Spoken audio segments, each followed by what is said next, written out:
Folks, welcome back once more to the CCL Bravo stream for your week number 3 Monday coverage. My name is Seymour. Joining on the desk is Spider Tip for the first ever time here this CCL season. Welcome, Spider Tip. How you doing?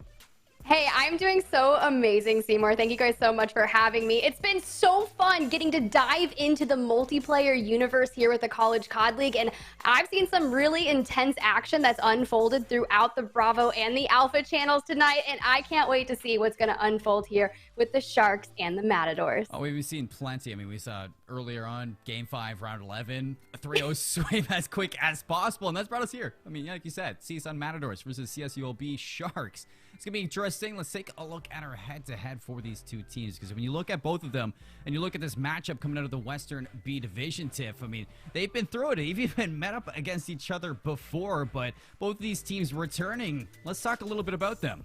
Hey, let's definitely talk. And we do know you're right. They met up last year with CSULB, netting that win 3-1, with CSUN taking that win in Search and Destroy only. You're both coming in with that coveted 2-2 season record, looking very similar on these results. Look at that 3 Search and Destroy, and then for the CSUN 2-1, very similar on the hard point. So I'm excited here because we've chatted about this control first week. This is where I think a lot of this is going to come down to, and I'm excited to see how these teams prepared to get in on that respawn mode. Yes, as am I, but when you look at these two teams going head-to-head against each other, and the fact that they've been up against each other before in the 21 season, they got a new look to them. So let's introduce them a little bit. You're looking at the California State University Long Beach Sharks, and your home team for the day, CDC Chris, T Wonky, Prism Hunter, V-Flow. Tiff, when you look at the squad, I mean, if you remember them from last year, everyone, Prism Hunter, the only one returning, 3 brand new faces.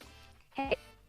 There's always room for the growth, right? You got to learn the communication style of that new team that you're working with. We know Prism Hunter looked really strong during that Cold War season, especially on the respawn modes, netting around a 1.3 KD on that hard point, 1.2 on control. So I'm really looking forward to him kind of taking the reins and saying, hey guys, I've been through this before. Let's work together. Let's net us a victory, especially on those respawn modes. So I'm really looking forward to him.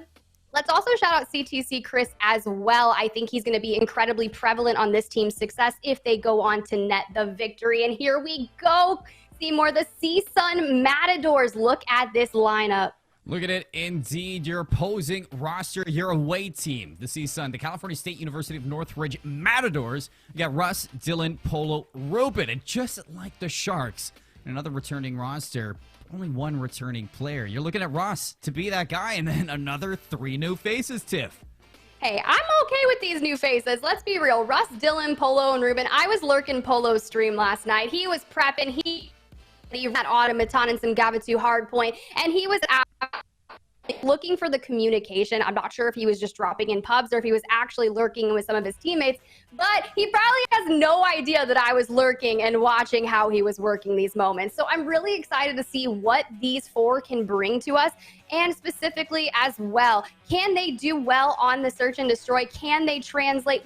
Wait, here's the deal. Seymour, they're starting out on that Bacage hardpoint. So we talk about the communication and how this is going to be set up. We are going to an absolute bloodbath in map 1. I mean, you saw it before. You just saw it in our past.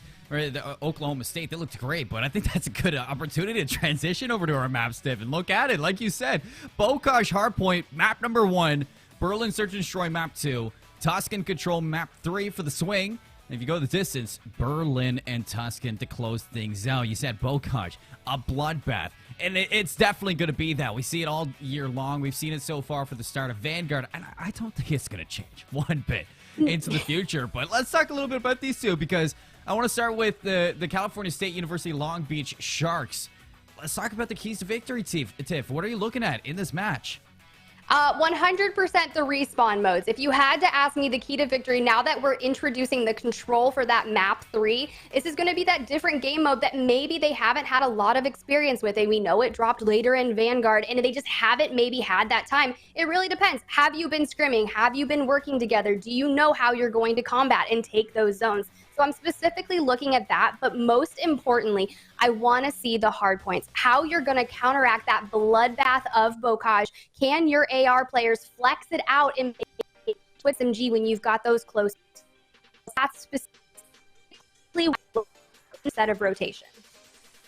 Well, as I said in the past, Tiff, for this, I mean, this map, it's going to be fast, it's going to be furious, but there's no Dominic Toretto because you're not up against family right now. You're up against your opposing team that you've been here before. Last time, like you said, it was the Respawns that were the trouble for California State University of Northridge. The Matadors, they got to look to turn that around here, and Bokosh is a good opportunity because kind of throwing the objective out the window, and you just need to focus on rotating well together and slaying out like your life depends on it. So you're going to be looking at that really to pull things back, and the Matadors, they look better into the season, so maybe this is the start that they want.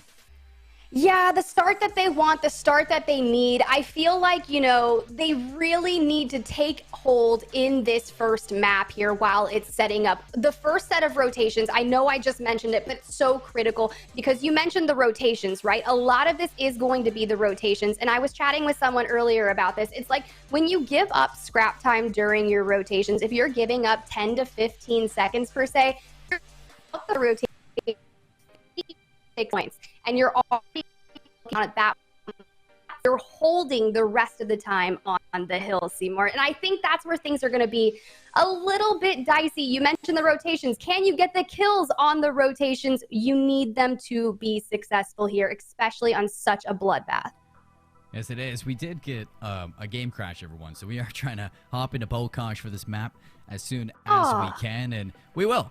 As soon as these players get repopulated, we are going to hop into it, Tiff. But, I mean, we've highlighted these both of these rosters, brand new players into it. But we have some veterans returning as well from last season. And I think this is a good opportunity to see those veterans really step up into the captain role, step up into the IGL role, get things comfortable for your squad. And especially on Bokosh, you need them to get comfortable. So I'm really going to be looking at those two returning players, Prism Hunter as well on one side, and then I think it was Ruben on the other. I'm thinking maybe Russ, who may be their current team captain. Hey, it's cool. I saw Thick Poppy Ruben in the chat earlier, and I was like, hey, yo, you gonna fry? Because there isn't a whole lot of people out there rooting for CSUN right now in the chat. I saw some CSULB Sharks fans standing phenomenal, but here's the deal. While we're looking at this, you're right. If the teammate is returning from last year, you need them to be that kind of foundation and the rock, right? We need to make sure that they know how to play, use their past experiences to say, hey, you know, I did this last year. Here's maybe what did and did not work. Sure, we're on a brand new game and some interesting maps that may be a little more difficult to play on. I'm looking at you both. Not difficult, but we know that you really make those SMGs work. So you got to make sure that your SMGs are working. And if you are an AR player, make sure that you can flex when need be. If you're not going to be able to hold those lines of sight, I'm looking at you, P5 down by the river. That's a massive area where I think a lot of the ARs will shine, especially on P2 by the tanks. If you can hold that area well, you're going to see a strong victory, in my opinion. And I like that you're talking about the flex players, too, because, I mean, you were saying in the green room, when you were lurking at the stream, you saw that, I mean, a couple of players, you know, were flexing on those roles. I mean, Polo and Ruben both were, so there's a possibility. I mean, you see a couple teams do it, but there's a possibility here that the Matadors might even look to bring out 4 submachine guns, so that would be crazy if they do want to do that. I mean, I wouldn't be opposed to seeing it. I mean, I'm here for it. Look, the MP40 is an absolutely nasty gun. Inside multiplayer, inside Warzone, it is the meta currently, and it is phenomenal. I don't know why wouldn't when you're playing in Granny's house, like you that you are able to win fights and up close and personal, and MP40 is going to take down the automaton. I promise, folks, we're trying to get these players in as quick as possible to get into the action. Still repopulating the lobby, just a little bit of a touch, but yes, I mean, Hardpoint, first game here in Bokosh. Going to be important to open things up on both ends, but the rest of the series, it is going to be crazy from both ends of the field. CSUN, we're better in the search and destroy, but I mean, this year around, I mean, it looks like they've really improved in the hard points, but falling behind in the S&D. So you need to come out big here if you're the Matadors. Hopping on board with the Sharks, though, as they are ready to go, and we are getting into the action for a third matchup. Sharks in for 2 kills. Polo shuts down 2 as well to keep things even. Early 10 points now to California State, but I mean, this is only hill number 1, so things are going to be pretty well traded out. Hey, you speak of hill number 1 like we haven't seen a max of 30 points going to maybe one team from this hill. If you can come away with 20 to 30 points as a team net off this hill, I owe you literally anything, because this hill is so hard to hold with all the open areas, as you see CTC Chris trying to push in, but unfortunately being completely taken out. Dylan finds 2, opens things back up. Matadors now looking to push the advantage into the back line, try to flip the Sharks out as we are even after 1. Russ in the back, caught in the crossfire. CDC Chris shuts him down. 2 quick kills of the Sharks. Should keep the Matadors at bay unless Ruben does something like that. Opens things up. Dylan to push it farther. Quick 3 down. They're going to break the hill from the front line. Still spotting in the back. You see the Sharks looking to take another swing at this. Polo from above. Excellent position for your AR to be in. And look at that kill feed. The Matadors, they are frying, Tiff. Hey, this is what you wanted to see if you are a Matadors fan. Hey, Polo out here with that automaton will find himself going down, but here's the deal. They have set themselves up for success over here on Hill 2, holding it incredibly well. Look at Dylan nestling himself up before he will fall. Polo answering back, but will be traded out by CTC Chris with the Sharks trying to break onto that point. 20 seconds left here. They just want to at least tie it up before leaving this. They're going to go ahead and leave Twonky on that hill time. Let's go. But you got to make sure you're rotating, because you can see right now, Seymour, that the CSUN Matadors are setting up for that next point. Well, you can tell this is a grudge match from the past, because these teams are dead even after 2 still. 45 to 40. The Matadors, again, look at the rotation now, but Sharks should be the first one to set up in Grannies. They have the favorable spawn, so you're looking at these 2 players on the extension to find the necessary kills. But Ross going down is going to spell trouble. Ruben now has to split the odds, try to cut deep, and cut deep they do. They break back into the hill. They flip things out, but still the kills coming the way of the Sharks, so the Matadors, they have tough time to deal with. Chris has found 5 in a row, so that's going to be a glide bomb. Locked down for your assault rifle player, working on 6 now. Can he get that strafing run? It'll be big for the future of this. Still 30 seconds left in. I mean, the Matadors, they're definitely swinging this once more. The break coming through, the kills through as well. 3 down, it's seamless. Yeah, Chris is now double positive. That's him. He's able to get that glide bomb with a lot of these being out into the open right now. I'm just waiting for them. He'll find 6 right there. He cannot be stopped. Ruben trying to go on a streak of his own. Dylan just got cut short. But here's the deal. If you are Russ on CSUN Matadors, you either need to hop on that point and hold it, or you're going to have to start getting some critical kills. I feel like the other teammates right are down, so let's look specifically at Russ and see where he's at. 17 seconds right now objective time, but it's just not making up enough. Ruben's got 25 seconds of his own. Dylan 31 seconds, as Polo is living his life over here, looking to get some great rotational kills while they move over to the barn. I feel like, Seymour, once you get set up in here, you can hold this like a fort. Oh, you can. That's what the Matadors are looking to do, as they have one of the biggest leads we've seen so far in the game. 78 to 68, 10 points. Not much, but it is going to pay off in the rest. Ruben finds V-Flow on the inside. That is going to be a quick 4 down. You look at where Sharks are spawning. They're going to have to traverse through Grannies if they want to take another swing at this, but they know that barn is done. Only 13 seconds, and coming up next, this next hill is going to be a money hill if they can get the better positioning. So you're going to see that early rotation, but Ruben, got to keep your eyes on him, because he's looking to pull things back in the back line. Yeah, he definitely is pulling back on the line, but player number 1, Twonky, is already set up over on that riverside, looking to get on the hill and make it theirs. Look at the rotation coming through. They were able to get a clean team wipe. This is going to enable them to get so much uncontested hill time right now for the Sharks, who are looking to tie it up right here. But here's the mid-match clutch. Can Prism Hunter hold down the fort over there on the riverside, Seymour? Can he do it? Prism, he's going to drop a big break now. Ruben, 2 in a row to get his foot in the hill. Still 20-point game right now for the Matadors to keep this lead.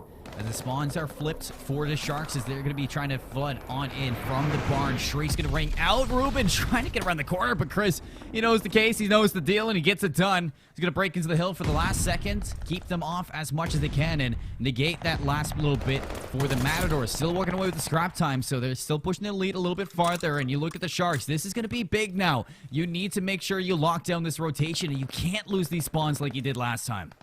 I 100% agree, and I love that Russ was able to go mid-map and work his way over. He found 2 critical kills on the rotation, even though the Sharks are kind of set up in the courtyard right now. That doesn't mean they're going to be able to hold it with this 30-point lead that the Matadors are having. They're doing phenomenal. I know I called out Russ early on, but you have completely turned it on. Currently on a 4 streak, looking to get a glide bomb of his own, doubling the objective time. He's really stepping it up right now, and I think this is playing a critical role, Seymour.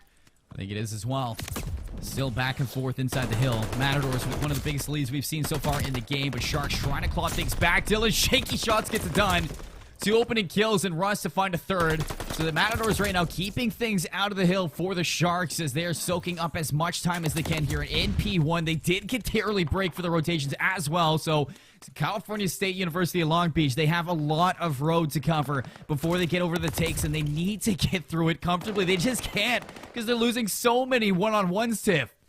Yeah, you gotta win your 1v1s, and the kill feed literally just lit up for the Matadors. They are turning it on here on the second set of rotations. You know, they came out on top during the first, and now they're looking to really solidify. Great kill right there by Twonky, and trades are coming out, but the Matadors are just proving to be a wave of force that I don't know if the Sharks can kind of combat. Here's the deal, though, Seymour. If they're going to combat the Matadors' aggression right now, they need to do it now and not later. They're already 60 points behind.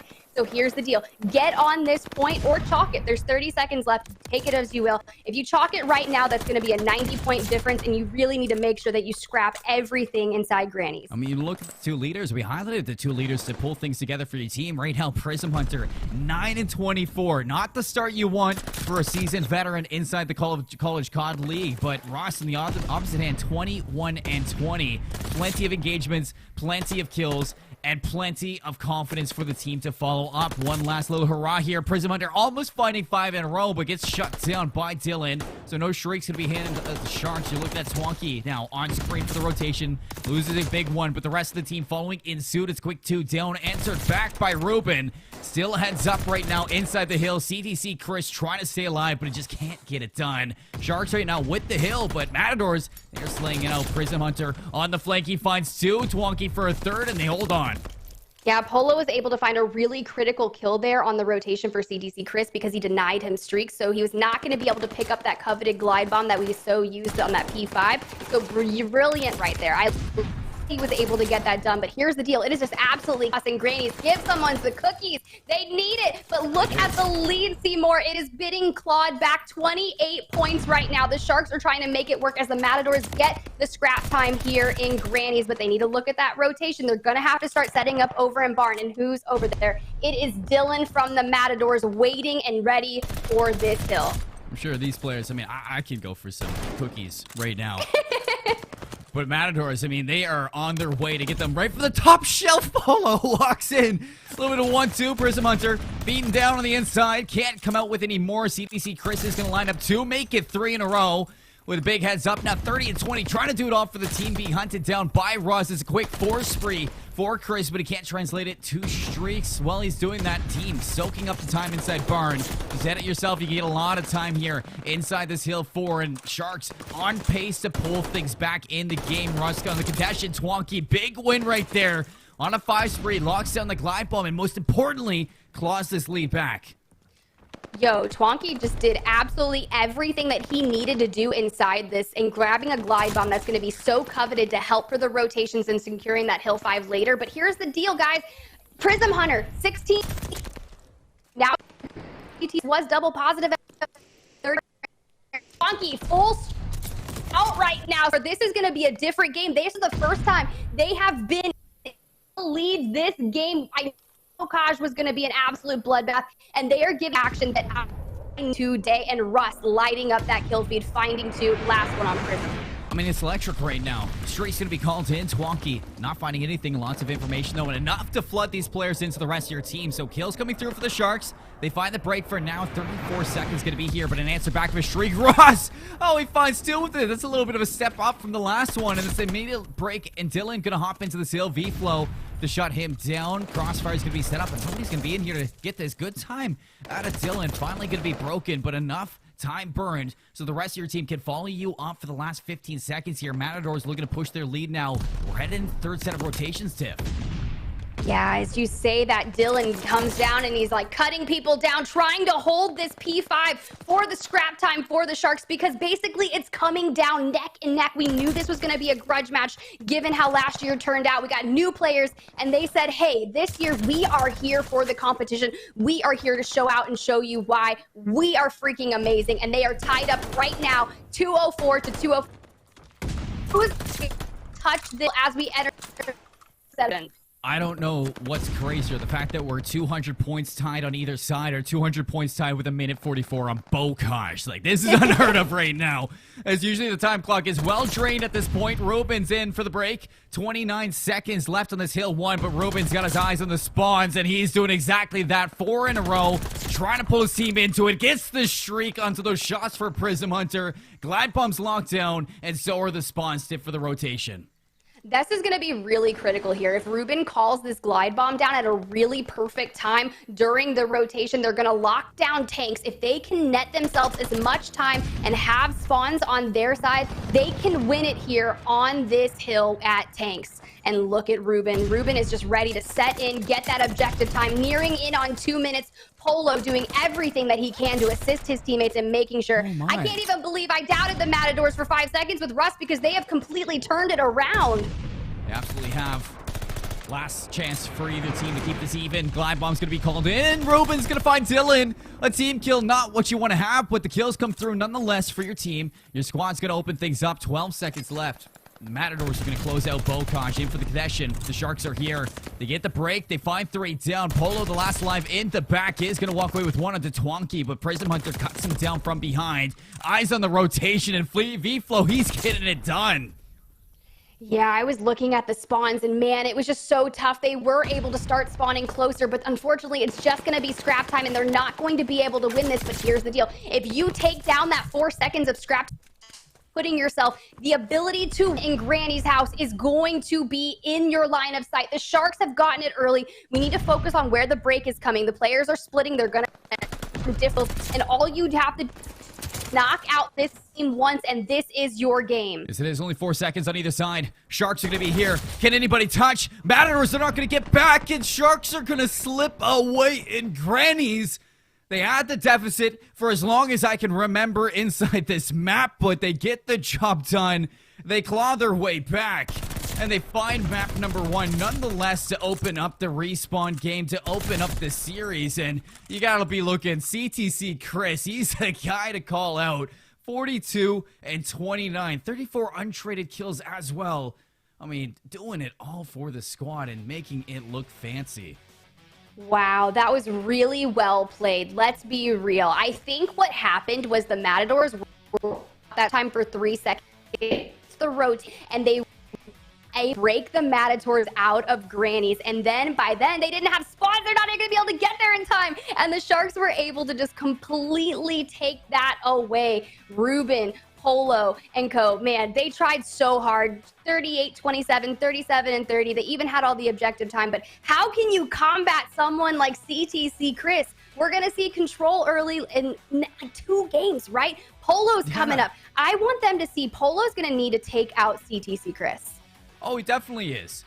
But I'm impressed mostly by the Matadors. I mean, they've been kind of working on their respawns. Obviously, something that they struggled with last year against this squad were the hard points. And the fact that all 4 players, Sif, are playing at a similarity like that, putting up the numbers that they are, it's showing that we are seeing improvements into the 2022 year. And that is one thing that I was looking for to change for the California University, or the California State University of Northridge. That's something that I'm seeing as well, which you love to get off your chest right away, especially in an icebreaker like Bokash. We're heading to Search and Destroy up next. I want to take a look at these maps and modes if we can, because this is going to be a big map number 2.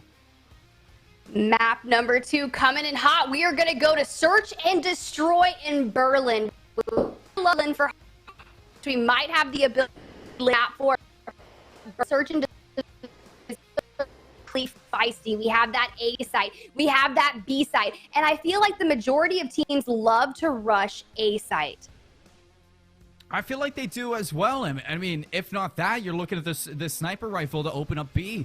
I mean, you have smokes, so why not use them? You've dropped those smokes. You have an early avenue over to that B site. You get the bomb down, and I mean, there's plenty of setups for the attackers to find over there. Yeah, I'm curious to see which players are going to be the ones that are going to pull out the snipers, if any. If you're going to do something, you need to make sure your AR player pivoted kind of A, looking at any late game road. If you're just attacking that down as safely as possible, make sure you get first blood, get your trades, and if at all else fails, just frag out. I love a bloodbath, right? I mentioned that on Bocage, but here's the deal. When I play Search and Destroy, I literally go for kills instead of the objective. I am the worst person in the world, but if you put me in a 1v1 situation, I'm going to take it down. Oh, the confidence is flowing. That's what you love to see. That's what you need.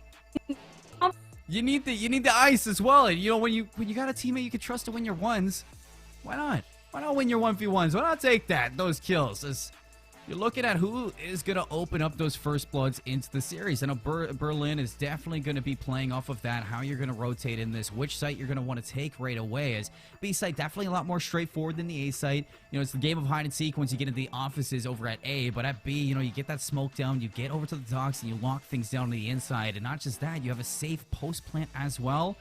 It's going to be a struggle to retake that half of the map as we've seen before, but I mean, to make it happen, you need those defenders to play off of those first bloods, see if they can pull something their way to slow it down. We're going to hop on board right away with the Matadors. So it looks like they're attacking first. Oh, this is going to be really interesting, and we're seeing that full push over to A, but look at Polo holding that. It's kind of extended a lot, and he would go into that and hang towards, but okay with this information here. Look for that first blood. Shots are coming out. No connections just yet, but here's the deal, Seymour. Do we think that this is a good push? Everyone's kind of just like, it's almost like a stalemate at this point. It is. It's not comfortable pushing to A without any information. Finally, the push is going to be coming from the Matadors. Ross has to be careful. Yes, bomb in hand. Shots going to be there. Not finding any kills. Still a 4-on-4, 46 seconds. First blood going to be huge. CDC Chris opens things up. V-Flow for the collapse now. Russ, you got to find that exit because here come the Sharks, and they are hunting in the waters. Ruben does straight out Prism, so it is going to be one kill the other way. Still struggling to get control into this A side as now Sharks are going to be occupying the office. Oh, this is tough. Okay, V-Flow is kind of trying to rotate out to the back, but will come back in. Russ is trying to inch his way, but he will get taken out immediately. That angle, he didn't even stand a chance to move on to that area. That was very, very intense, Seymour. I mean, it was only a matter of time. You know, Chris finds that first blood. He sets up inside train station. As soon as the information comes forth that both of the players for the Matadors are looking towards the staircase, Chris has the opening to flank, and he does, and he finds two. He finds a second in the back, cutting down the Matadors. I mean, A site falls flat on their face. Let's see if they can trade this one out on defense. Curious to see if this one's a little. As you see right now, the Matadors are splitting 2 and 2, B to A side. But you know what? The Sharks are full pushing B, which is something that I don't usually see, but I really like this out of them. Can Ruben and Polo take this down? Polo finds first blood. This is huge. That's bombed down. Twonky was trying to get a quick plan at B, but it didn't work. Prism Hunter now to scavenge this out. You see player number 2 close enough on the docks, waiting to listen if Prism Hunter is going to try to get that down. And as soon as it does, player number 1, Dylan, is going to have the opportunity to start this flank for his team. So the bomb gets planted. Polo knows that. Nade's going to be cooked. And you see Prism Hunter. He doesn't want anything to do with that site. He's going to rotate on now and says, no can do. We're already down a player. We don't need to be down the bomb once more. And it looks like they're rotating over to A. Yeah, but then you've got CTC Chris, and we know he's a fragger. He's watching for that rotation, but he turned his back for a split second and is going to miss the Prism Hunter rotation. That is absolutely sheer luck. Meanwhile, he finds Dylan. Oh my gosh, Seymour. Oh my gosh, indeed. Bomb's going down at B or at A. Player number 3, I don't know if he's going to see them. Prism Hunter hits the deck at the right second. Now, bomb goes down, 41 seconds. Life disadvantage for the Sharks. You're looking at Prism Hunter on the front line. See if he can pull things back. Well, player number 6, CDC Chris, is going to be watching the flank. Ross, misses the nade. Prism Hunter knows, peeks up. Hello, in. Don't want anything to do with that. Rest of the team going to be here. Stun's going to be out. Prism Hunter has to be careful. Where's CDC Chris? He's going to be here to help. No, Polo's going to flood on in. Fries Prism Hunter. Now Chris, last one alive in a 1v3. Polo hits the defuse with 16 seconds left. Chris really can clutch up here, and he does. Big kill right now. Now time against the clock. He's just got to play his life, see if he can finesse this one kill again. Chris going to go back into things. A little bit of coverage. Getting the pistol off. Oh, he's going to find Ruben. He's going to be in. He's going to get the beat down. What just happened? Oh, what just happened indeed? Looks like the Matadors stuck in, and they're going to get the defuse. What was that? Bro, Seymour, I am literally speechless.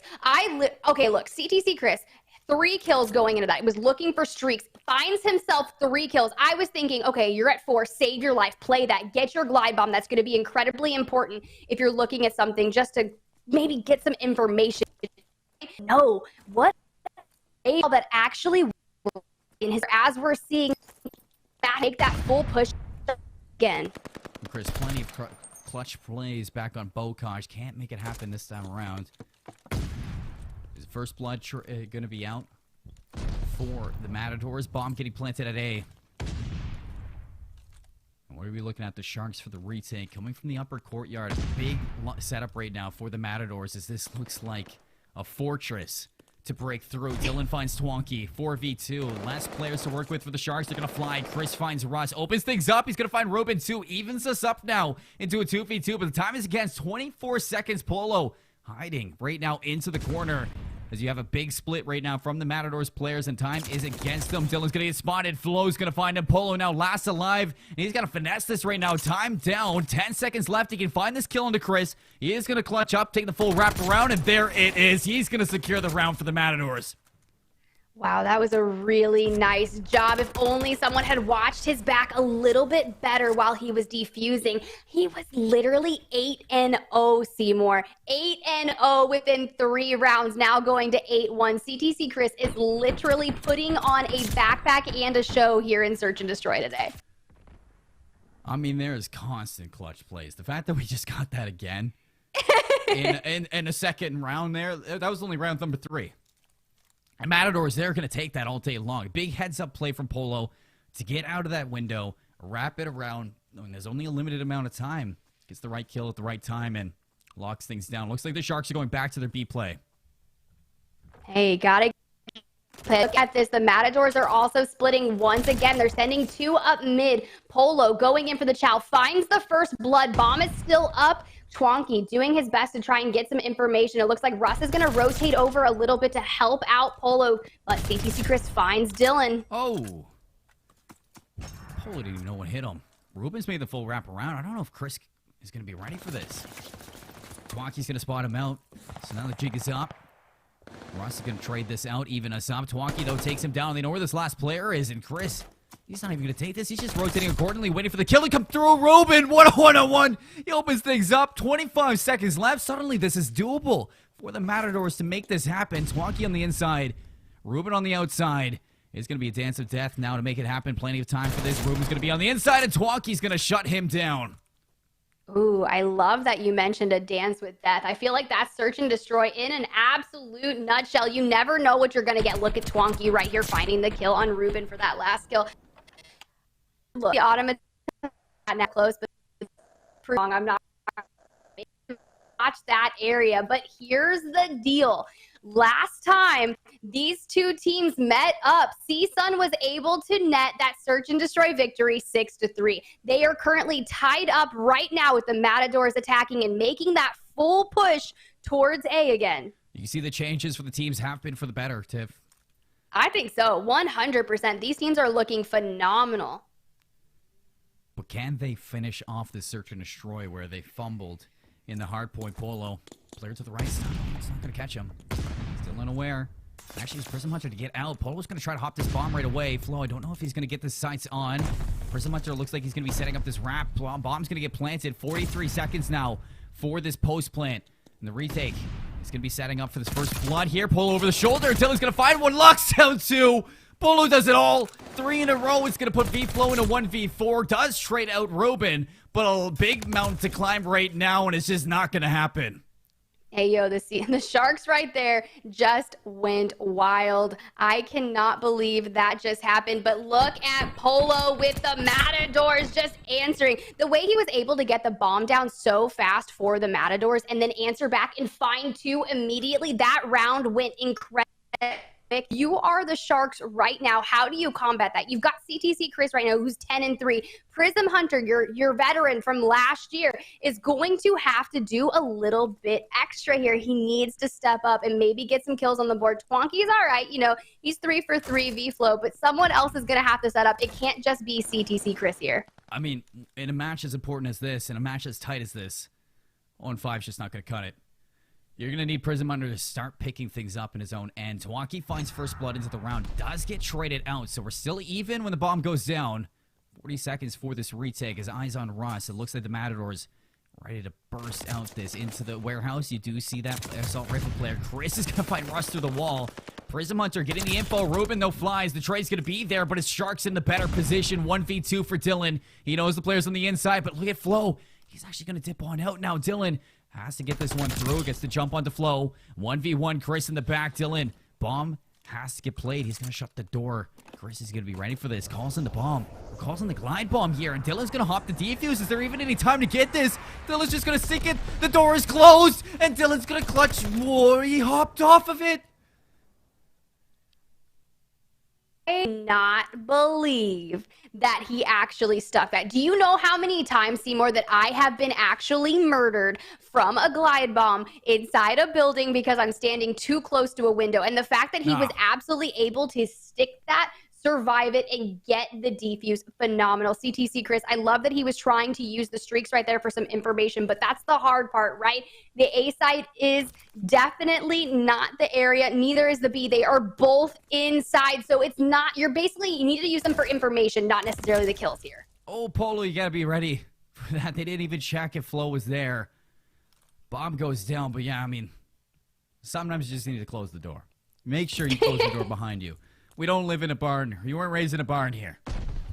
Hey, I mean, we went to a barn. We saw the barn on Bocage earlier. That you could not close those doors. We got a lot of destroyable doors here as CTC Chris will find Dylan. But here's the deal. CTC Chris 12-3 looking for more streaks, but also Polo looking down. This is bad. We got Russ and Ruben still alive on the Matadors. We have a full team up on the Sharks. Russ is going to fall. Ruben will fall.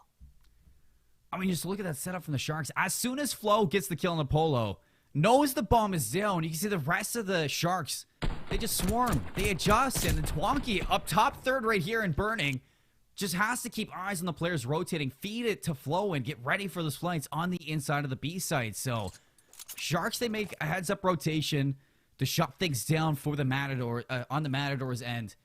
As you did see, they tried to switch things up and go to B, but without those smokes, they just didn't get a comfortable setup early, and V-Flow had a big part to play here. So you can see Sharks now changing things up in their own right. You're going to try and take at A. Yeah, this is going to be a really interesting push here. V-Flow looking for some information. Twonky trying to hold that mid-map area, but you're going to have to get in there as quick. But look where Ruben has nestled himself on the outside of A. He's going to be trying to utilize any kind of sound cues that he's waiting for to make sure, hey, they've pushed into the rotation. I'm here. Bomb hasn't touched down just yet. Chris still looking for the opening on the outside. Ruben's in a great position right now. Peeks on over. Doesn't see him. Oh, he spots his toes. Bomb goes down. Finds Chris as well. Heavy hitter off the board. 2 quick kills to open things up. And the Matadors now looking for their 5th. Twonky gets spotted. Ruben 3 in a row into this round. Can he get the exit, though? The player number 4 is just going to be on the right. Prism gets spotted. Ruben almost does it all. Luckily, Polo was there. Matadors, they're on match point. Let's be real, Seymour. Ruben right now is pretty sad that he didn't get his ace. He wanted it incredibly bad, and Polo just jumped down there and was like, nah, we're just going to get this kill regardless. But he was setting himself up there for a critical ace, and I loved his positioning right outside of A. That area where you're able to listen and hear if that team has moved into the offices and get that plant. But here's the deal. I feel like the Sharks have been trying to take A, and maybe they need to do something a little bit different, because I'm curious. Here we go. Matadors pushing up mid, not necessarily pushing into A as aggressively as the Sharks were. They're taking that outside line right now. Russ moving in, looking for some information, patiently waiting out on the outside as Polo will find opening blood. Let's go. Prism under 1 and 8, another first blood for Matadors. A-side wide open for a bomb plan. As you look at the mini-map and you see those blue arrows, Chris, can he pull things back with the retake? Hops on in, doesn't check the window. Ruben shopping a little bit, is going to find a second kill for the team, and he purchases what could be the round victory. Polo's going to take down Flo. 1v3 for Twonky here to clutch up for the Sharks, but it's just not going to be there. Matadors, they answer back in the search and destroy. A 6-3 go their way, repeating history from the 21 season. Hey, I love that you brought that point up because I'm looking at the 2021 results from that Cold War. This is exactly how this was looking. Sharks took that first hard point. Then they lost the search and destroy exactly 6-3. But here's the deal. CTC Chris, MVP of the search and destroy right there. I know they didn't win, but he was really laying it all out on the line and did an amazing job. Had he had a little bit of backup, or maybe I think it could have went totally different, but I just feel like you can't have one person on your team extremely fragging out. You got to have assistance of at least one other player. It's going to be tough without that. I mean, you look at the veteran. We talked about Prism Hunter. He just hasn't had the best series so far with it. Still the Sharks, though, 1-1. You can't be too upset about that, folks. We're going to head to a break. When we come back, Control. It's going to be where we need to see some changes for these squads. It's going to be a big swing game. When we come back, I can't wait to see the adjustments. We'll see you soon. What is going on, guys, and welcome back to the CCL Bravo stream. It's a quick little break, but we are in for this Tuscan Control for map number 3. The lobby is populated. The players are ready to go. Let's talk about Control a little bit, Tiff, because when we were just before the break, when we were breaking things down, our talk was CDC Chris. And for the Sharks, if they want to pull things back for another respawn, he's going to need some help. Yeah, 100%. CTC Chris is just being a force to be reckoned with out there. He literally, I mentioned it, maybe it's a fanny pack, maybe it's just a satchel on his back. I'm not sure what he is doing out there, but he is doing the work, Seymour. If I had to pick anyone to be an MVP of that team right now, CTC Chris is looking absolutely phenomenal. So here's the deal. With that Bocage hardpoint coming down to a literal 5-point game, I am looking at Control to be the deal breaker here. This is going to, I feel, I'm going to call it, whoever wins this map is going to take the win in the series. You heard it here, guys. You got to watch out. Who's going to take Control? It's definitely going to be important. I mean, that was the X factor going into today for a lot of these squads. How are they going to do on Control? The first time we're seeing it for CSULB, the first time we're seeing it for a lot of leagues, and some teams might be more practiced than the others. Some teams might be playing this for the first week ever, but right now, when you're looking at the California State University Long Beach Sharks and the California State University of Northridge Matadors, now this is where things find their advantage. Once again, for anybody just remembering, you look at the minimap, A zone, P1 hardpoint, B zone, P2 hardpoint. It's going to be Sharks in the attack right away. Chris looking to get his foot on in. Hey, Chris getting in there down and dirty, holding down, getting some time. Polo gonna find a kill on Prism Hunter, but here's the deal. We're looking at those 30 lives remaining. That's pretty much how this game mode works, guys. You only have a finite amount of lives while you need to work on capping those zones. I'm really shocked. I thought the Sharks were able to make a great play, but the Matadors answered back, able to steer them back. But here's where I'm looking for. Are they going to get spawn trapped over there? Because you see the Sharks, they're spawning over, which would be the area of Pill 3, right? But look at this, Seymour. Answering back and holding down the defense. You know, they might not have capped A just yet, but their slaying has been phenomenal. Only losing 1 life, now 2.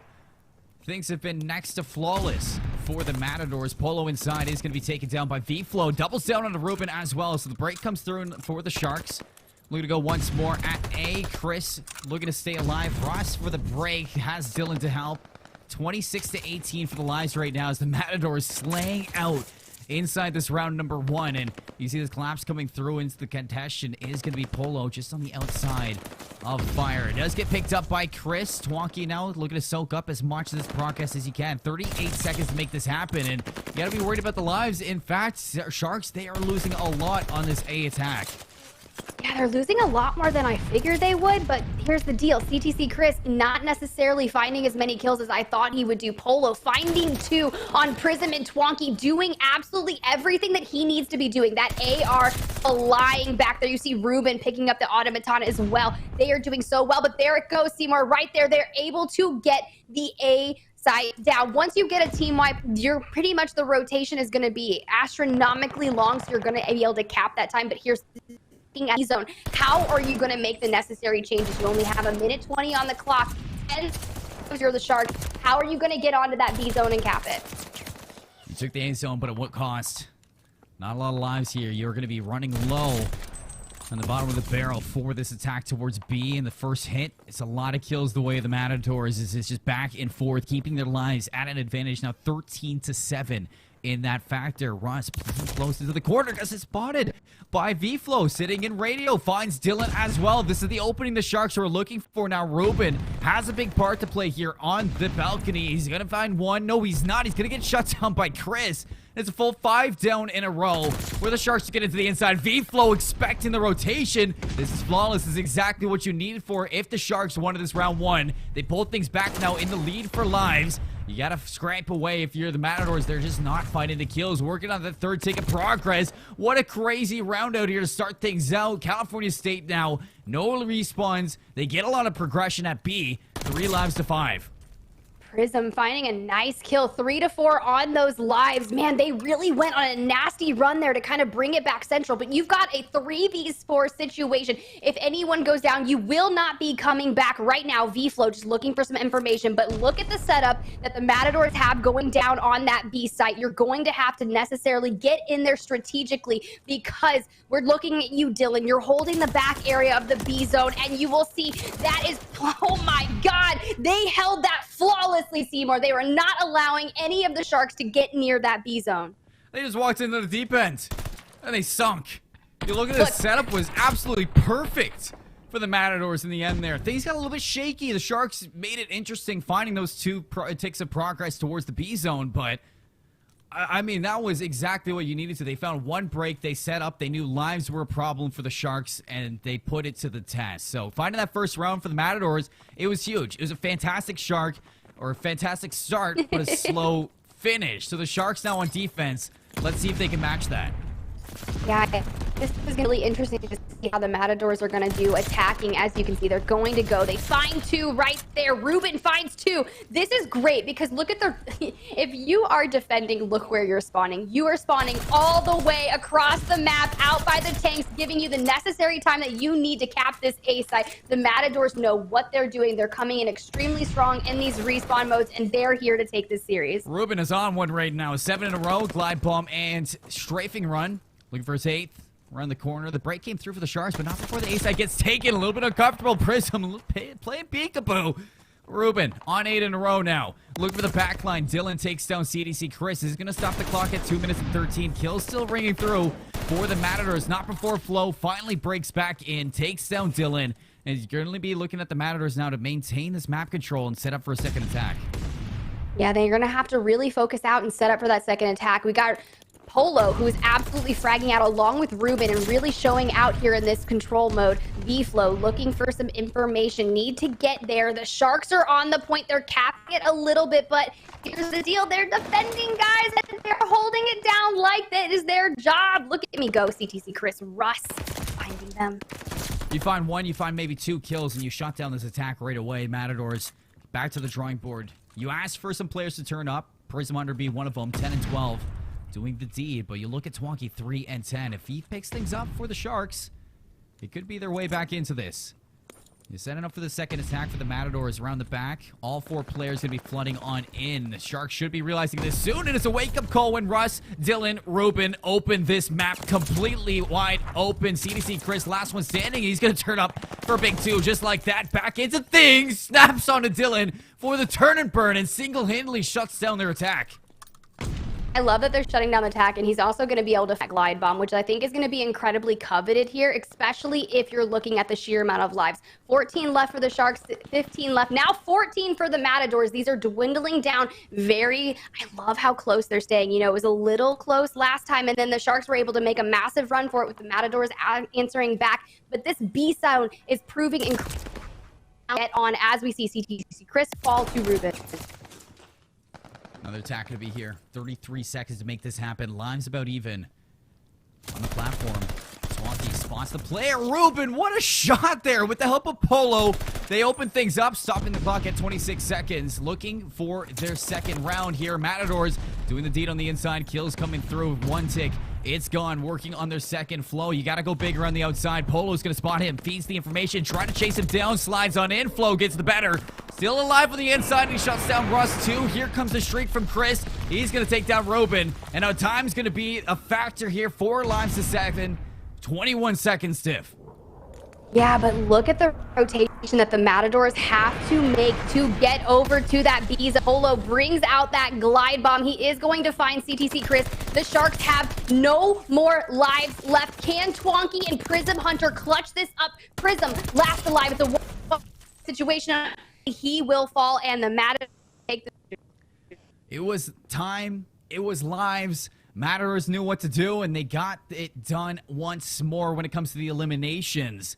The Sharks just struggling when it comes to rallying together, keeping their lives alive. I mean, you look at everybody on the board, and relatively, these players are turning up. That's why the lives were so dead even into that last hit. And then a couple in the Matadors just open it wide. It's Ruben and Polo just slaying.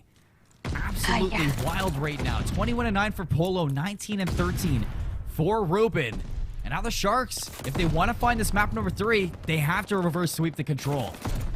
Yeah, you say reverse sweep, and all I do is see the Matadors lighting up the kill feed with 3 kills. They're trying their best to go ahead and get on that A zone and cap it, finding that 3, which is going to be brilliant. No streaks just yet. They'll get cut down right before that, but can you answer back? The Matadors moving in to hold that defensive area. The thing is, when you're spawning so close to A, it makes it a lot easier to take, because when the Matadors fall, they have to rotate so much longer and time gets eaten up. Prism finds Ruben. Opens things up now for progression.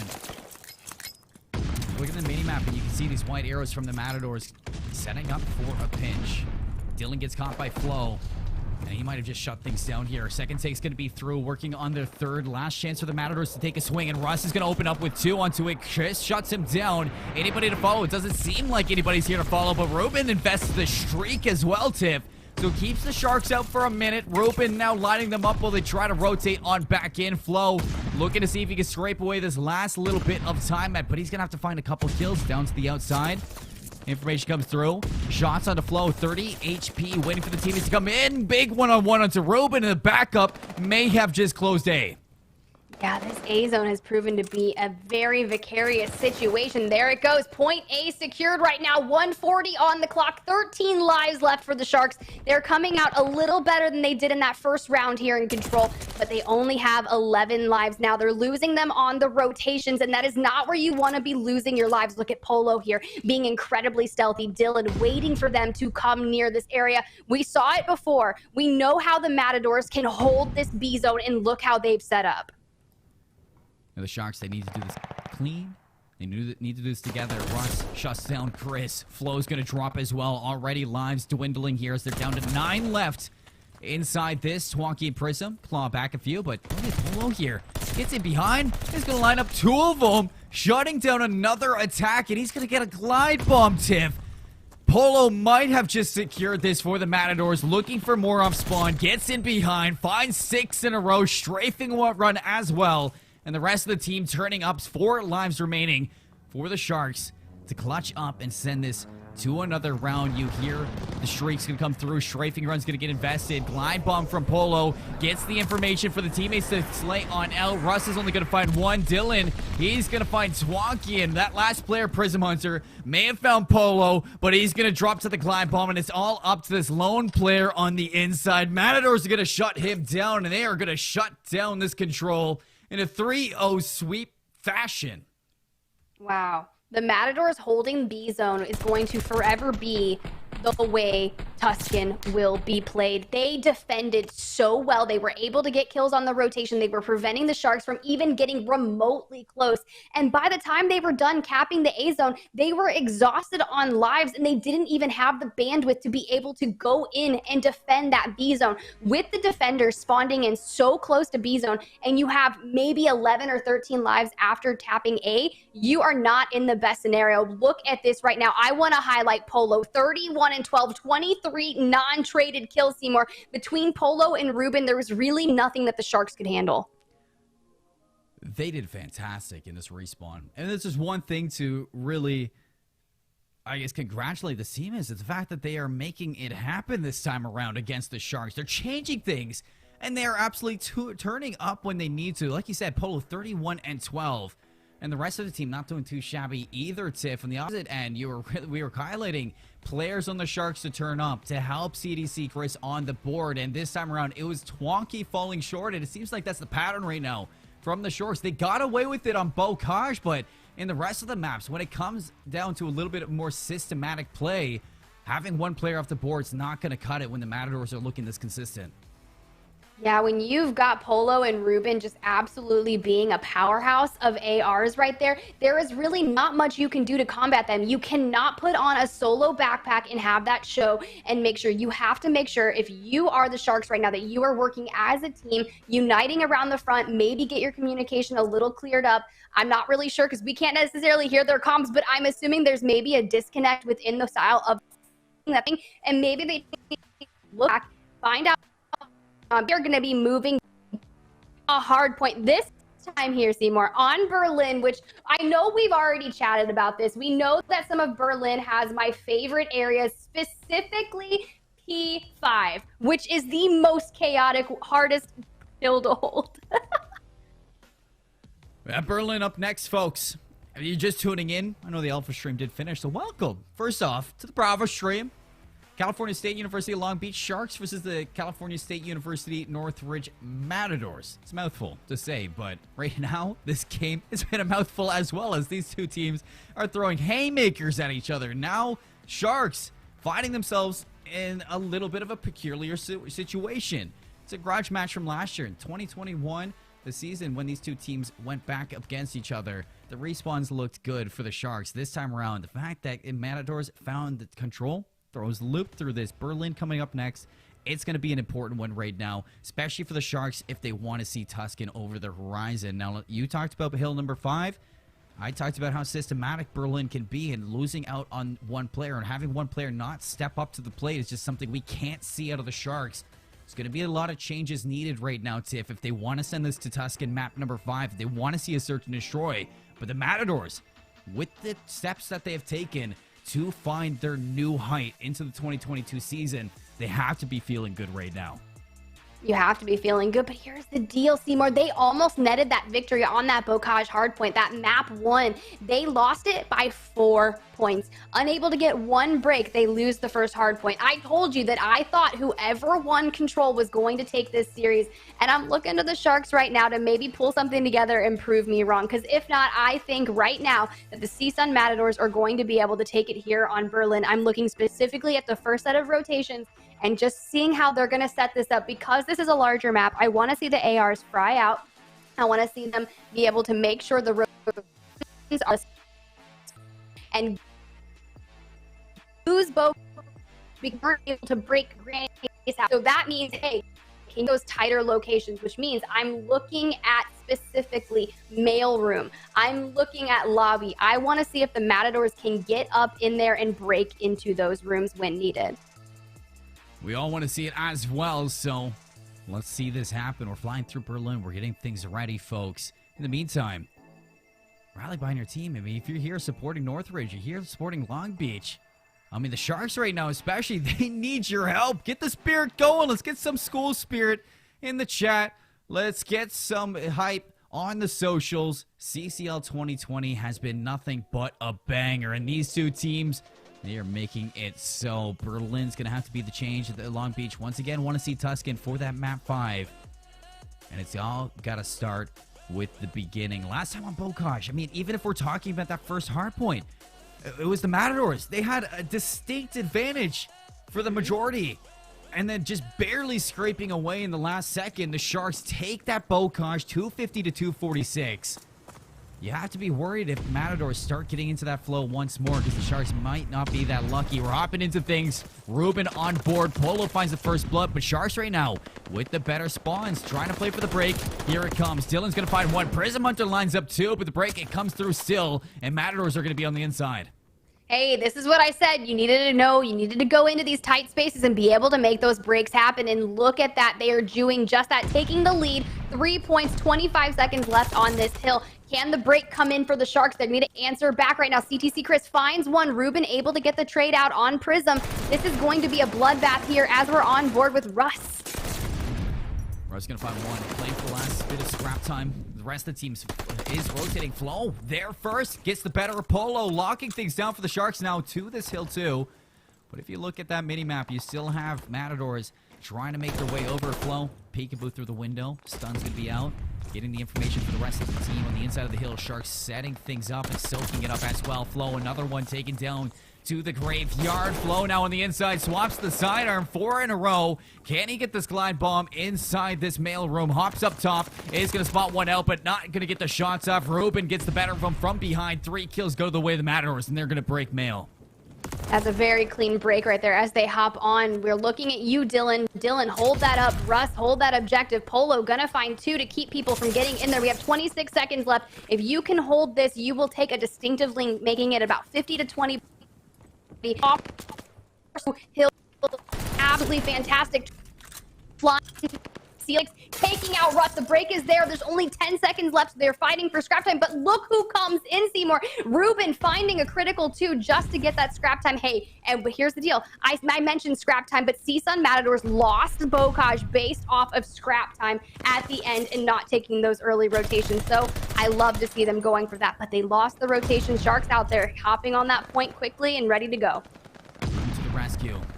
He's going to open things up once more. Takes down Twonky. Here's the break from the front. Polo hops on in now. Flipping things out. Sharks spawning towards the upper courtyard.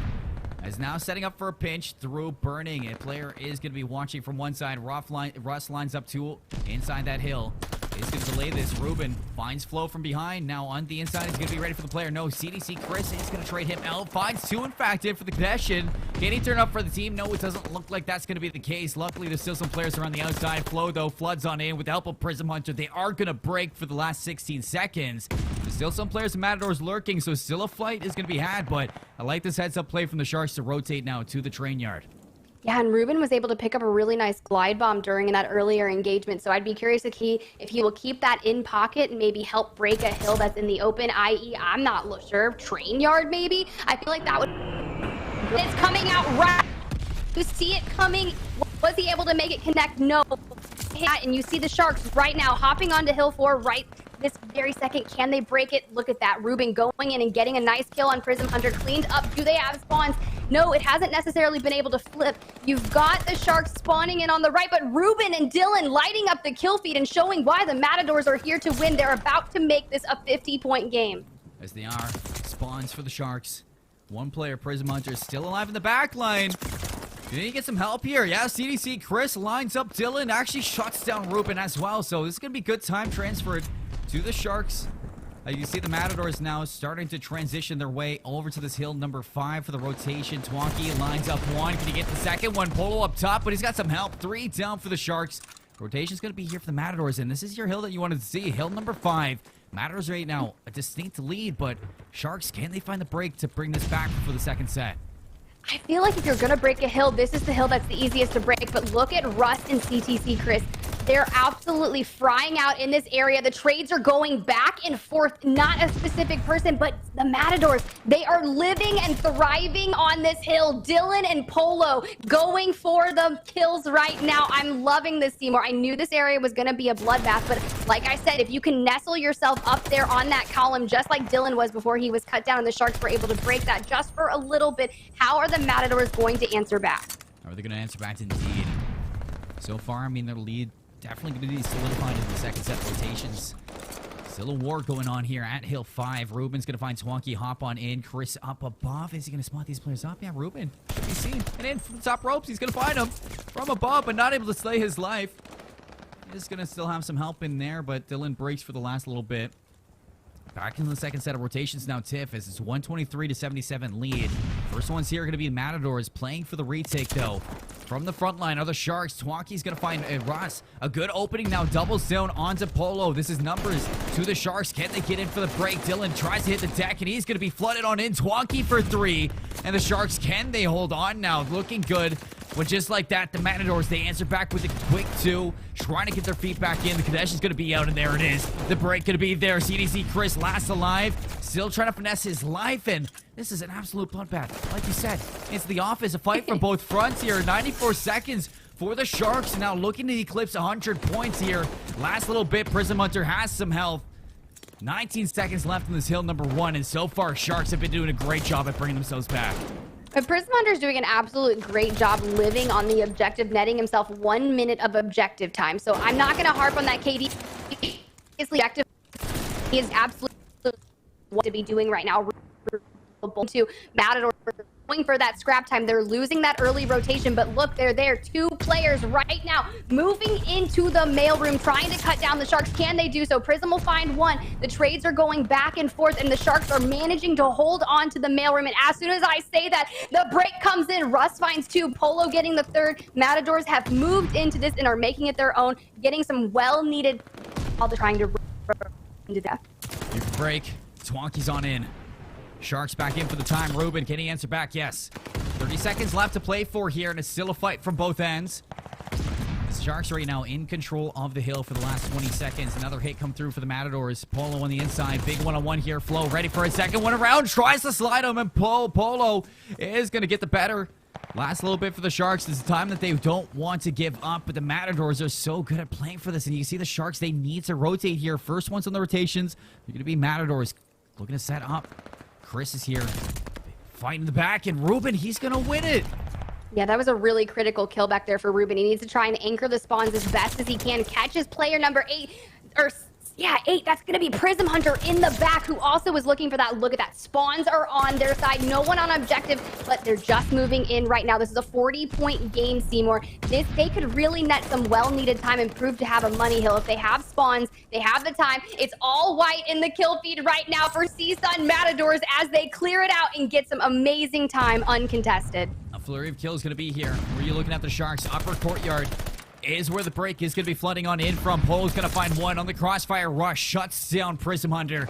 The rest of the Sharks looking to file in 1 by 1, and 1 by 1 they drop. Dylan, it looks like he fell out of the map, but the rest of the team are going to pick things up back on that hill. 10 seconds left. They are going to push 200 here, and that's where the Sharks are now in dangerous waters.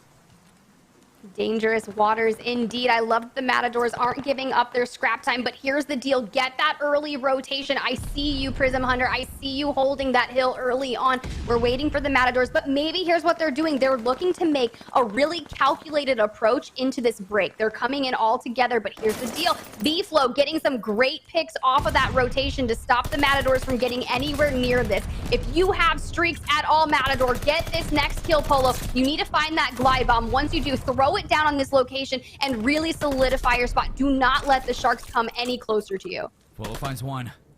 There's a 5 spree for himself as well. The break trying to unfold here as the rest of the Matadors looking to follow in suit. Spawns coming out from warehouse. CDC looks like he's dropping nose. Polo, that was the glide bomb that he did pick up. Finds a teammate, but finds Flo as well. Still Sharks holding on to things here as 10 seconds left to fight for. Twonky looks like he just secured it for the squad, but it is going to be 1 last kill onto Ruben. That will solidify the scrap for the Sharks. We're headed to Hill 5. 201 to 169 right now. Matadors in the lead, and on the rotation, Sharks coming out with the kills. Yeah, they really didn't get as much time. I thought with Polo bringing in that glide bomb, they were going to be able to get that scrap time, but Polo finding 2. Here's where I tell you the flex player he is, breaking out that MP40, especially knowing when he needs to. Prism's going to get the 40 seconds left, and they're trying to incredibly close on Bocage. A 20 or a 10-point game even right now for the Sharks, as they've done a great job at finding their way back in. And I mean, get a glimpse back to Bocage. As soon as the Sharks found a way into the map, they shut it down, and they clutched up in the last second. You know they have the ice in the last little minute of play, so Gotta be worried right now. The Matadors, they had such a systematic start to this. Now looking to rotate over to the office. Sharks here first. Ruben, big gunfight coming up. And Chris. Who else but Chris to shut it down? Who else but Chris to shut it down? But here's the deal. If there is blood in the water, the Sharks are going to attack, and they're going to take advantage of that. They are holding the office like it is their job. They get those early rotations in their Polo, trying to do anything he can to break it through. Gets stunned in the meanwhile. Twonky laying down in the office, going in for the push right now. Polo is going to be able to find one absolutely critical, but he's going to get flanked in the back, and that's by Prism Hunter. We needed Prism Hunter to step up. Homie's got 2 minutes of objective time, still holding some very critical kills here. Holding the kills. In the window, Ruben sent back out packing. You can win this into the hill if you're Sharks. Matadors, they have to attack this right now. 8 seconds left, and you're going to be saying goodbye to Berlin and hello to Tuscan if you're the CSULB Sharks. Last second to flood on in if you're the Matadors, and it's not going to be there. The kill comes through. The Sharks shut it down. We're going to do a game 5. Tuscan's on the menu. Wow, Seymour, I was not ready for them to take the lead and just run away with it. They held the offices so well as we get a good look at Twonky catching a kill here on Polo. For some reason, be able to do that, but let's right freak in 21, absolutely demonic, showing out with that AR, the automaton, and then frying out as well with the MP40. Saw it on a stream last night, saw he had the ability to play flex, right? He knew if the hills were going to be very, very hard and tight, he was going to go ahead and grab that MP40 and get down and dirty inside the zone. But, I mean, here's the deal. He can also pick off kills in the rotation with the AR, so I really love that out of him. Unfortunately, it's not enough, and we are going to a game 5. Yes, we are. The Sharks, they knew what they needed to do, and the hard points have seemed to be their game mode right now. We look at the stats from that game, and yeah, Chris having a great game, 28 and 24. But one thing we needed to see, we finally get to see it, is consistency across the board on the Sharks side. Everybody dropping 20-plus kills. Prism Hunter, 20 and 33. Twonky, 20 and 22. Two players who have really been struggling throughout the series, finally getting their foot in the water now. And the fact that you win 250 to 202 after being on a deficit inside Berlin for majority of the game, you're going to be feeling good now that you got the vibes under control for your squad. You've shaken off those jitters in this best of 5, and I mean, it's about time you showed up to the party, because this last map, it's got to be everything. Tuscan, search and destroy. Whew. Hey, whoo! And we saw it, the Matadors shining with that 6 and 3 earlier. So I'm really curious to see what's going to happen, Seymour. Tuscan, that favored map, we do love that. We know the A side's going to be really hot. We know Polo is an absolute fragger, but you've got CTC Chris for the Sharks, and they kind of, in a sense, cancel each other out. We didn't necessarily see a sniper get pulled out last time. I don't believe we'll see one today. And if we do, you know they're going to hold up that area of Monument. They're going to watch that line of sight, look for first blood. Still haven't seen necessarily as many smokes as I would like to, if any. So I feel like if you're going to break them out, this is where I want to see them. I want you choking up those lines of sight on the outskirts of the map with some smokes. Maybe bring out a sniper. Fun. I know the snipers are really unforgiving, but let's see them. Oh, let's see it. I want to see them all. I mean, you look back at the last game that we saw, B-Dubs was tearing it up towards A with that sniper. Yeah, they didn't come out. They got 6-0 smoked, but he was tearing it up nonetheless. And the sniper is going to be a big case. What are we going to see for counterplay on the snipers? If they do present themselves in Tuscany, I mean, you look at smokes, weren't really a big case for the Sharks back on Berlin. And if those smokes don't come into play here on Tuscan as well, those snipers are going to have a lot of openings to look for those first bloods. If not that, I mean, you look back at Berlin, and a lot of the first bloods going towards California State University of Northridge, and the Matadors, they're going to be looking to do the exact same thing, because search and destroy, when you look at the past history between both of these teams, Matadors have always had the edge over the Sharks.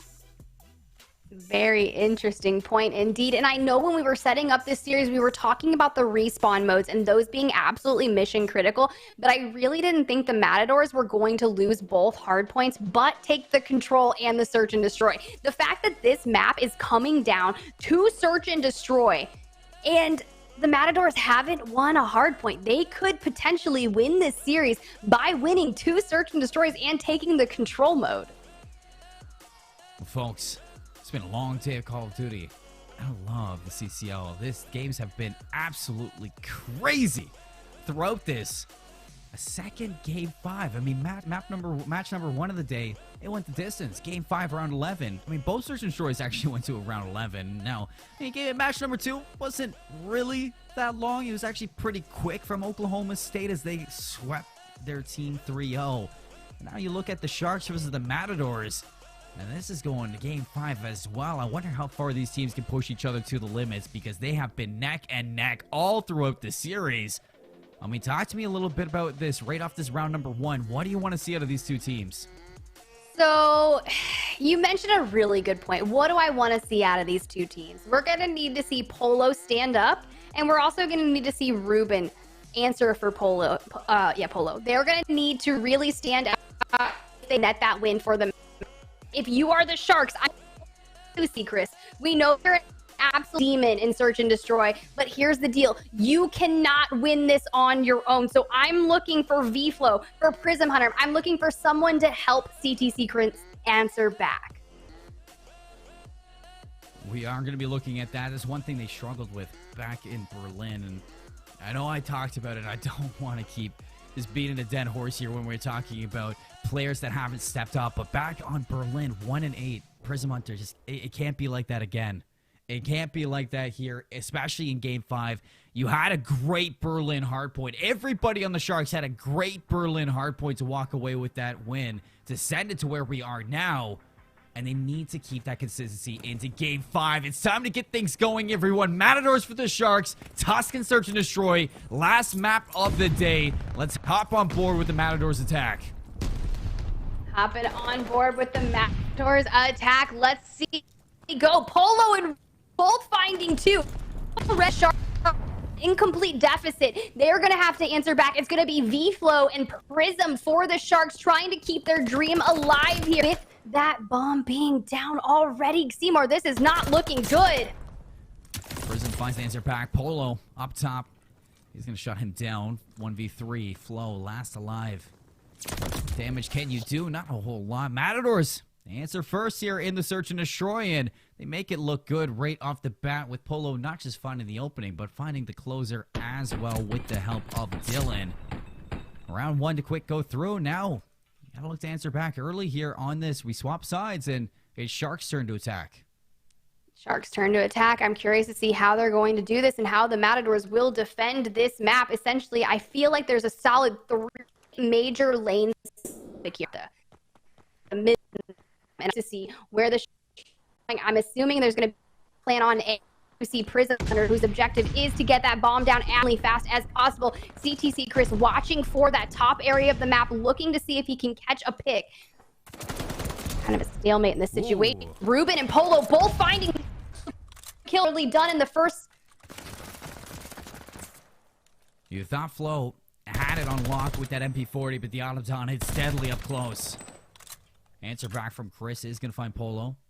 1 kill their way, 2v3 on the extension here. Twonky might actually be able to get the timing, but he looks away at that now, opening an opportunity for Matadors, but it doesn't look like they want to take it. It looks like they're okay. Sitting in the command center, finally going to fly out back. There is an opening. Dylan's going to take it. The MP40 in the back line. They have complete control of the map. Are they going to expect this whatsoever? Dylan has absolutely crossed on through now, flipping the map onto what we saw from Twonky. Bomb gets picked up. Looks like Dylan got spotted, but now they know that the A site's occupied. Oh, yeah, this is really tough. Bomb going down on A right now. Dylan taking the long route around, putting out some information. Russ gonna pick off one right there. CTC Chris will get the trade. This is now a 1v2 situation. Can CTC Chris clutch this up? What, Ruben? He hopped that so fast. Chris, I mean, you know you had to.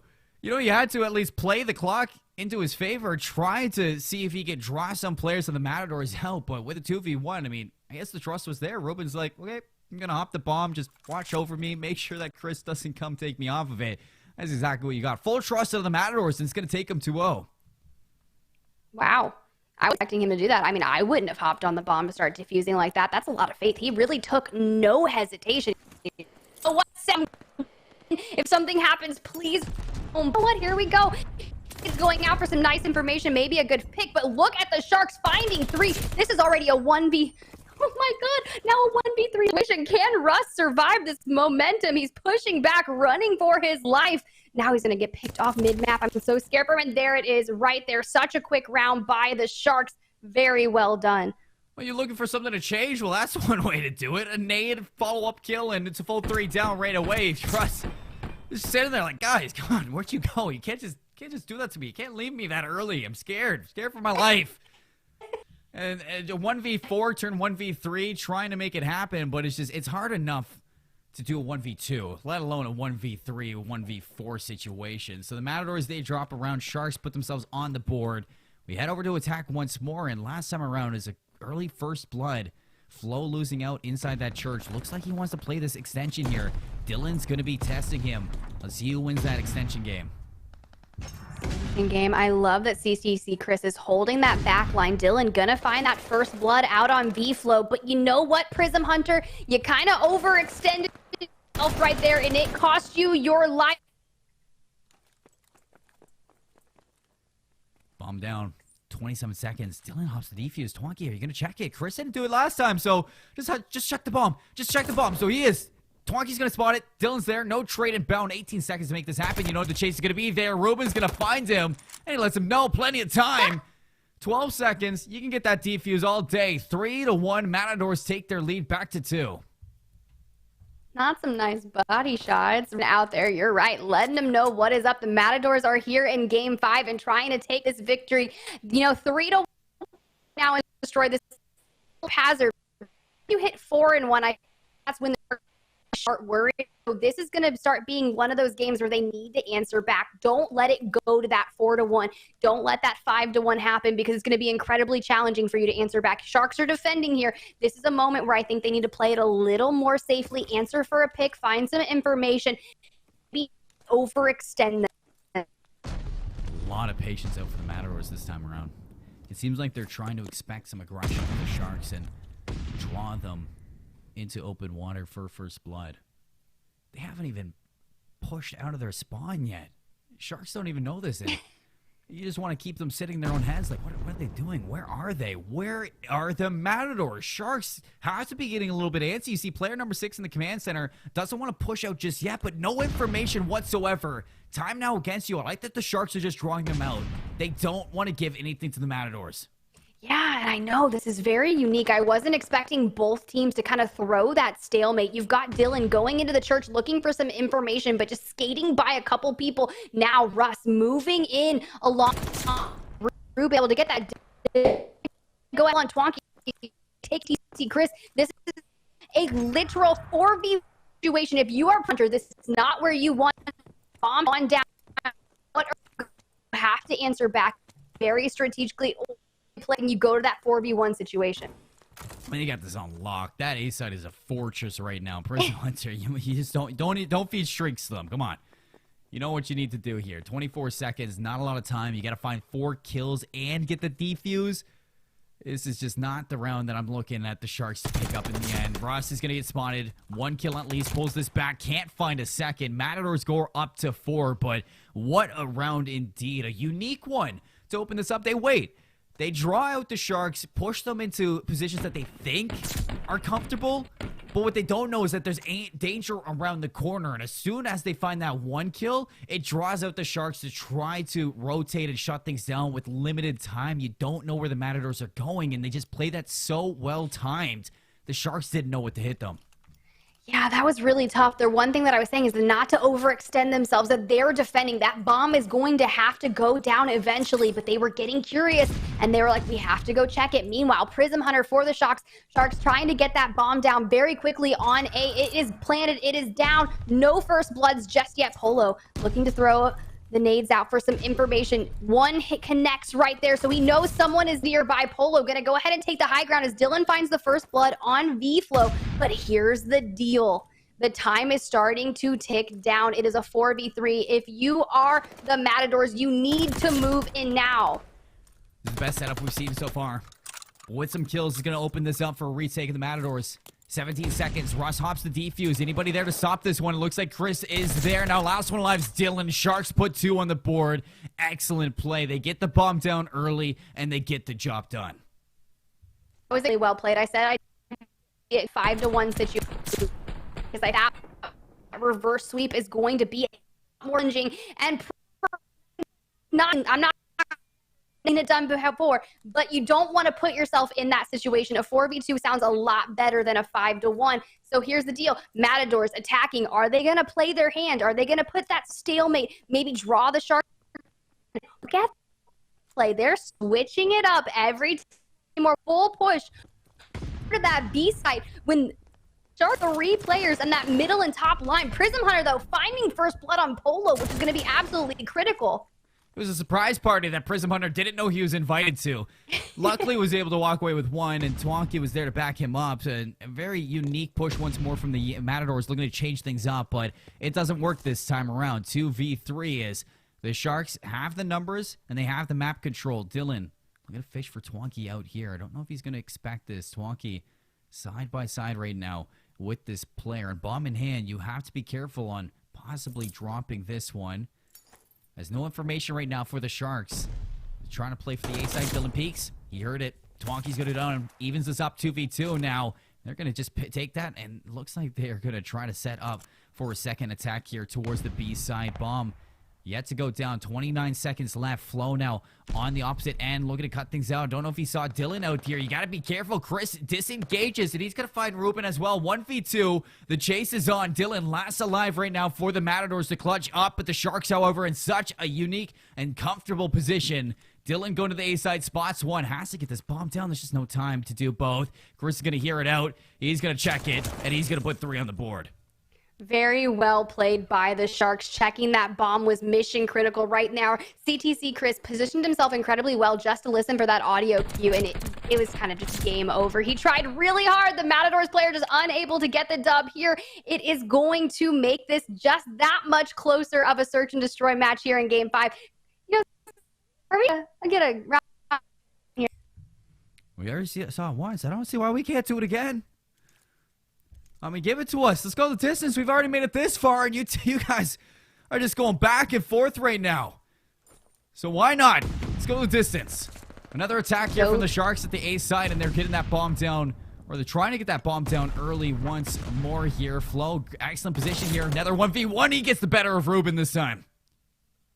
Gets the better of Ruben, but how are you going to answer back? Dylan taking down Twonky. Bomb is down on A. This is still that 3v3, so even numbers here. We're just looking for a little bit of information, but the Matadors will fall. Dylan, Russ grabbing 2. Now it is that 3v2 situation. What is going to happen? They are answering back. Trades are coming. And now 1v2, Dylan goes down, putting Polo in an unfortunate situation. They know Flo is behind, but they can't take him down. A slippery snake in the grass, and he gets up and he puts them at an even 4-on-4. I mean, Tuscan has been full of surprises. What was a 4-1 is 3 rounds in a row for the Sharks. Yeah, the Sharks are really kicking it into gear mid-map right here. They're just like, hey, you know, we saw that it was 4-1, and we're really not about that, so we're going to make it 4-4 and make you have a run for your money. We want that round 11. We want this win. We are here to stay. So here's the deal. Matadors attacking, rushing in. They're not going to play it safe.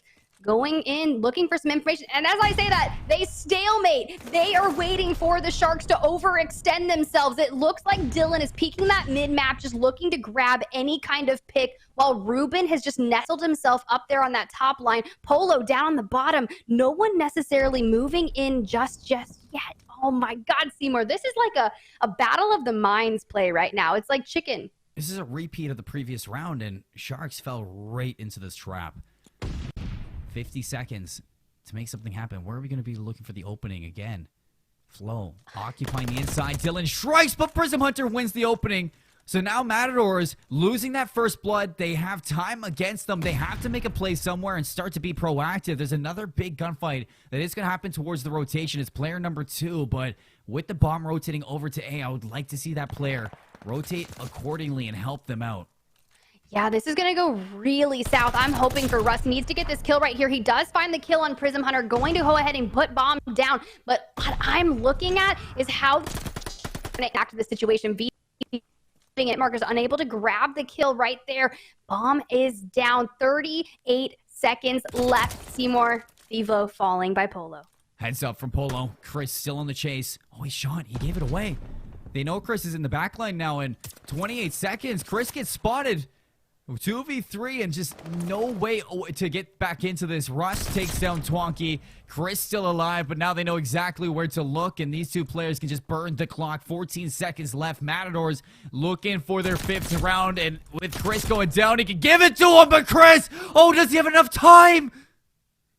Oh, he's just a second too late on this. Will it be enough? No, he's literally missed a second. Beautiful, Chris. If only he, fortunately, it's going to go 5-4 now. They are 1 map away right now from victory. Chris is the magic man right now for the squad, always making it happen when the odds are against him. 11-6 in Tuscan, having quite the match, but just couldn't get it done. Just a few more seconds and it would have been 5 rounds to Sharks. In a clutch 1v3. Back onto the attack. Looking to push us to around 11. Matadors, can they close this one out here? Again, playing very defensive here. You look at Flo on the minimap. This one-on-one against Ruben. It's been 1-for-1 on either side. If he gets this kill onto Ruben, it'll open things up for the Sharks. Open things up for the Sharks. Speaking of Polo, going the route of the grenades, looking for some information. Same as Prism. No first blood yet. Down, and they are just sitting in a state. It's Massey. Ruben going for Prism. Now the trades are coming out as V-Flow finds Ruben. The trades are answering back. We're in a 2v2 situation, Seymour. Look how disconnected these two players are. It's going to be 2 separate individual fun fights. Polo hops the bomb. I'm pretty sure they heard that. No, they didn't hear that. He's just going to They're not going to check it. Nobody's going to check it. No way they don't check it again. Oh, and they do. We got a little bit of a hiccup there, but we get back into it. And Sharks 5-5. They sent us to around 11. Twonky just barely checking it at the last second. Polo almost shutting things down. And this team's got guts. Twonky, man, I don't know. The Matadors hopping the bomb is really costing them. I want to say it's ballsy. It worked once, right? They were able to get away with it once. They were so close within a few seconds, but let's be real. After CTC Chris having a phenomenal play right there and blowing up trying to defuse, they deserve that. Might as well take it to this game 11. Nades are going out, Seymour. We are looking for a forced blood as we see the Matadors on the offensive right now outside of A. Who's going to take it? One last round. Winner takes all. Smoke's going to go down. No, the sun's going to come out just to check if that corner is occupied. Matadors this time. A lot of aggression to A. They're going to get this bomb down as quick as possible. Information to Twonky. Look at Polo through the wall. Putting him in check. Retake's going to have to come through. Flo once more running it down mid. Chris is going to fall. Big hitter off the board. Robin draws first blood. That was a really mission-critical kill on CTC Chris. I feel like he's the backbone of the search and destroy team for the Sharks. And if you're going to go out, V-Flow falls next. This is a 4v2 situation here in team. Prism Hunter answer back. He cannot add that into be it. For the CSUN Matadors will take the victory here in round 11. It was a grudge match. It was a match they did not want to give up. And through thick and thin, they walk out on top. Around 11, Game 5, the Matadors are going to get revenge against the California State University Long Beach Sharks, where they failed to in the 21 season. They picked things up this time around, and it went the distance. It wasn't pretty, but it's a win nonetheless. And you look back at the stats, you look at these players, you have to highlight them. Dylan, Polo, Russ, Ruben, everybody consistent from map number 1 to map number 5. They deserve this win. Blood, sweat, and tears were out, whether that was that Bocage hard point, the Berlin search and destroy, ending it out with that Tuscan search and destroy. Round 11, everyone worked so incredibly hard, and I expect nothing less here out of the College COD League. We've had some amazing matches tonight, Seymour, and I'm so glad that we could cap off the night with this absolute standoff. As am I. I mean, it all started with that Bocage, and when the Sharks clutched up 250 to 246, I knew we were in for a series. These two teams have been proving themselves to make adaptations into the 22 season, kind of fix a few things that have been hard for them at the start of this year and into last year. And what we're seeing out of the Matadors, I mean, every week they just keep on getting better. Now, this match against the Sharks, a big implication match for their division, and they walk out on top, not just winning the round 11, game 5, but also pushing themselves even farther up onto the standings. So, Tiff, I mean, a big one for the Matadors, a feel-good match for the Matadors as well, getting revenge of a team they lost to last year, and now proving that this is a team that has made changes into this year, changes for the better. Yeah, changes that are definitely putting out in their favor. Seymour, I'm not going to say I called it or anything, but I did say that whoever took Tuscan control was going to take the series, and look at how that played out. I am amazed. Maybe I should just look at some fortune telling. Maybe. You know, who knows? Fortune telling definitely might suit up to that control call. I was surprised too. I mean, I remember that. I was like, control, who's it going to go to and who's going to win it? Well, it's the Matadors that take this one. And just a little bit of a recap of the day if you've been watching from start to finish here on the Bravo stream. Earlier in the day, we got a Game 5 Round 11 as well. And then match number 2, Oklahoma State 3-0 sweep. We head over to what we have now. Matadors, they clutch things up in the end. They beat out the Sharks. And they close out the Bravo stream in a very fashionable manner, Tiff. It's been a long day of Call of Duty here on the CCL Bravo stream. A lot of Game 5s and a lot of distance out of it, but it's been a great day nonetheless, and we're going to do the exact same thing tomorrow, everybody. So don't forget, follow the stream, College COD Bravo, follow College COD on Twitter. Get ready for day 2. Tuesday is going to be the exact same thing. We'll see you tomorrow, everyone. Have a great night.